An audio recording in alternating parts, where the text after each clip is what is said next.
Okay, so we are on chapter 16, and it is called The Grave Diggers. When we left off, Jack had found the coat, and they had to realize that Kadai Higgins had lied about the map being stolen. And so now they've come to the conclusion that he probably still has it, and so they're going to make their way to Shirt Tail Camp and see what he's got, because right now he's pretending that he's like a dentist person. So let's see what he is up to. They were 2 days finding their way to Shirt Tail Camp. They followed the south fork of the American River into the winding Coloma Valley. The summer hills were red and yellow. They passed within 10 feet of Old Cap Sutter's sawmill. Jack heard everyone in the diggings refer to the Sutter as Old Cap, and he knew the miners' yarn about the sawmill. He looked at it now in a rough timbered shack on stilts at the water's edge. Old Cap had hired a carpenter named Jim Marshall to build it. That was the way the yarn began. On a chill January morning in '48, the carpenter spied a yellow glitter in the tail race. He thought it might be fool's gold until he beat it with a rock. That was the test. Fool's gold, which is like fake gold, was brittle and would splinter. Real gold was soft and would flatten out. The lump flattened out like a yellow button. Marshall rushed off to Sacramento, where the Old Cap had built a fort, and arrived in the pouring rain with the news. He made Old Cap bolt the door, pulled a white cotton rag from a pocket of his wet pantaloons, and revealed his discovery. Jim Marshall was so excited he could barely speak. The two men tried other tests. They got bowls of water and a scale. Using an equal amount of silver, they weighed the two metals underwater. The gold was heavier. Then they tested the sample with acid to see if they would corrode. They wouldn't. There were no longer any question about Marshall's discovery in the tail race. He had found gold. The news leaked out, and the rush for yellow treasure began. Squatters came swarming into the valley, and now a town had sprung up on both sides of the river. Jack had never seen so many long toms and rockers in his life. Is this the way to Shirt Tail Camp? Praiseworthy asked a miner standing knee deep in the water and mud. Just follow the river. If you hurry, you might get there in time for the hanging. A lot of the boys had taken the day off for the festivities. Praiseworthy shrugged. We're in no hurry, my partner and I. It's that dentist fella. They caught him trying to run off on a stolen horse. Praiseworthy and Jack exchanged a quick glance. The map. Only Cut-Eye Higgins knew about Dr. Buckbee's gold bonanza might be. He couldn't talk very well hanging from a limb, much as deserved it, no doubt. On second thought, said Praiseworthy, we're in a terrible hurry. Good day, sir. They arrived at Shirt Tail Camp in an hour, and it was a dusty village of round tents and square tents and plank shacks roofed with pine boughs. There, said Jack, there he is. There's the picture. Not looking good for him. He saw Cut-Eye Higgins seated on a horse under a limb of a tree. He wore his jippa hat and around his neck a noose. The scar across his eye set his face at a hard squint. A crowd was ringed around him. We're just in time, Jack murmured. Praiseworthy whipped out Stebb's red bandana blindfold and quickly tied it around Jack's face. Partner, you've got a toothache. What? Moan now and then, good and loud, come on. Jack gulped and followed Praiseworthy through the crowd. A paunchy man with a curly fringe of whiskers from ear to ear seemed to be in charge of the festivities. Doc, he was saying, you know the verdict of the jury. As justice of the peace of Shirt Tail Camp, I'll see you get a good bearing as befits a professional man such as yourself. We don't mind so much that you extracted a gold pouch every time we opened our mouths. There's plenty of yellow around. And that you light-fingered every pocket watch in town so that nobody knows what time it is. You're a professional man, and we tried to make allowances, but horse stealing is a heinous crime, and you got to pay the penalty. Since you said your last words 2 or 3 times already this afternoon, let's get on with it. Boy, switch that horse. Hold on, demanded Praiseworthy, stepping forward. I've got a lad here with a powerful toothache. The justice of the peace threw down his hat. Doggone, that's the 3rd one today. We'll never get him strung up. I beg of you, gent, said Praiseworthy. We've come a long way, and it'll only take a moment. The boy is in pain. Listen to him moan. Jack bellowed and held a hand to his cheek. He wasn't pretending. He was downright scared they might let Cut-Eye Higgins pull one of his teeth. All right, said the chin-whiskered official. Get the doc down off the horse. Hiram, give him back his forceps and bring the molasses barrel for the boy to sit on. Jack moaned again and watched the men help Cut-Eye Higgins off the saddle. He seemed a little weak in the knees. They cut the rope binding his wrists behind his back, but left the noose around his neck. He peered from Jack to Praiseworthy. It was a moment before he recognized the butler in red shirts, jack boots, and whiskers. Never thought I'd be glad to see you again, he said. His face was pale and his usual sneer was gone. Reluctantly, Jack seated himself on the molasses barrel, and the doomed man clapped an eye on him. Open your mouth, son, and stop squirming. Jack took one look at the steel forceps in Cut-Eye Higgins' shaky hand and decided that a team of mules wasn't going to get his mouth open. Let's see them ivories, Cut-Eye Higgins said under his breath. I'll just tinker.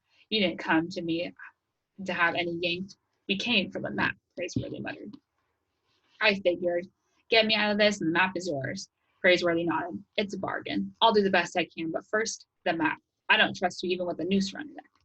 Cut-Eye Higgins lifted off his jippa hat and fished a thick, folded strip of brown paper out of his sweatband. It was as if he kept it there only to make his hat fit. When he returned the hat to his head, it slipped down almost to his ears. There's my part of the bargain. Now you keep yours. Open them jaw, boy. Jack swallowed hard and opened up. The crowd watched and waited. Cut-Eye Higgins wiped the forceps on his sleeve and got to work. Praiseworthy opened up the folds of brown paper, studied the markings, and within seconds he saw that the foxy scoundrel had outfoxed him again. The map traced a line along the north fork of the American River, through the Coloma Valley, and ended with an X that could only be Shirttail Camp. Why? This map is no good, snapped Praiseworthy. I didn't say it was, except to make my hat fit. But that's the map Buckbee's brother made before he died. The same genuine article, only in the meantime, them pockets of gold got discovered all over again. By the time I got here, there were 100 miners on the spot. Jack moaned as best as he could with the forceps trying to spread his teeth apart. Their 50-50 share of Dr. Buckbee's mine was worthless. Cut-Eye Higgins had led them on a wild goose chase. Get me out of this noose, said Cut-Eye Higgins. That was our bargain, wasn't it? Praiseworthy ripped the map to bits. He'd given his word and he had to stand by it. Gentlemen, he said, turning to the justice of the peace and others groped around him, I take it you have acted as judge and jury in this case. That's right, answered the official. He got a fair trial, and anyway, he was caught red-handed. Was he represented by counsel? What for? We knew he was guilty. Under what law do you intend to dispatch Doc Higgins from the limb of that tree? Why, everybody knows horse stealing is against the law. What law? Now listen here, stranger. There ain't a law book within 50 miles that I know of. I hear they had one over at Growlersburg, but it was printed on thin paper and the boys took to rolling cigarettes with it. Speaking for myself, I don't see any reason to let law interfere with justice around here. We never did before. Praiseworthy began pacing slowly back and forth. In the absence of book law, gentlemen, I recommend you notice that humanity is also lacking in this case. You're about to string up the only dentist in these diggings. Is that human? He may deserve his fate, but what of the innocent whose only crime is to come down with a toothache? Praiseworthy turned and made a grand courtroom gesture towards Jack. Like my young partner there, think of the pain and suffering you will inflict on those in dire need of a tooth extractor. Tomorrow it may be you, sir, with your cheeks swelled up like a melon. Or you, sir, Mr. Justice of the Peace, with a pain in your jaw as if you had a bee for a molar stinging away from morning till night. One by one, he singled out the gentlemen of the jury. One by one, they found themselves rubbing their jaws as if they could feel a toothache coming on. Praiseworthy had never made a speech in his life, but the words rolled off his tongue and he could feel their effect on the crowd. When he finished, he was greeted with a yell of his approval. He's talking sense, somebody called out. The doc can't pull teeth if he's 6 feet under. We could put him in jail. The justice of Shirttail Camp shook his head. Boys, we ain't got a jail, you know that.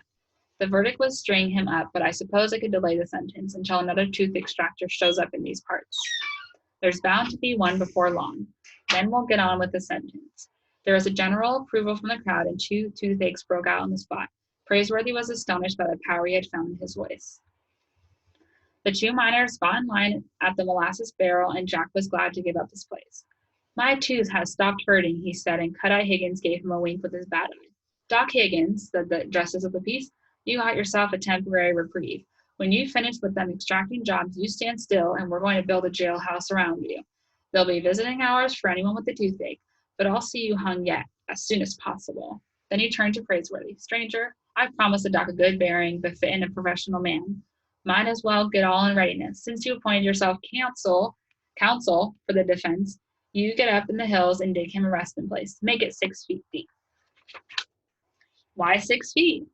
Don't be cantankerous, or I'll fine you for being in the contempt of the court. Everybody knows a grave has to be 6 feet. Keep going. The two partners returned to the row and led him into the hills about the diggings. You sure made a good speech, Jack said. It was something to hear. A regular lawyer couldn't have done better. And you saved Cut-Eye Higgins from being strung up. It's just temporary, which is about all he deserves. They chose a bare spot about half a mile from camp. It was on a bluff covered with oat straw and overlooking the river. They pulled, picked, and shoveled from Stubbs' pack ropes and set to work. Fine-looking country, isn't it? Praiseworthy muttered, even to be buried in. Jack tried not to think about Boston. It would be soon be time to start back, and all they had to show for their labors was a worthless map. Poor Aunt Arabella, he thought. They would lose the house for sure. The entire trip to California was beginning to look like a wild goose chase. When they got the hole 4 feet deep, they couldn't go any further. They hit bedrock and struck gold.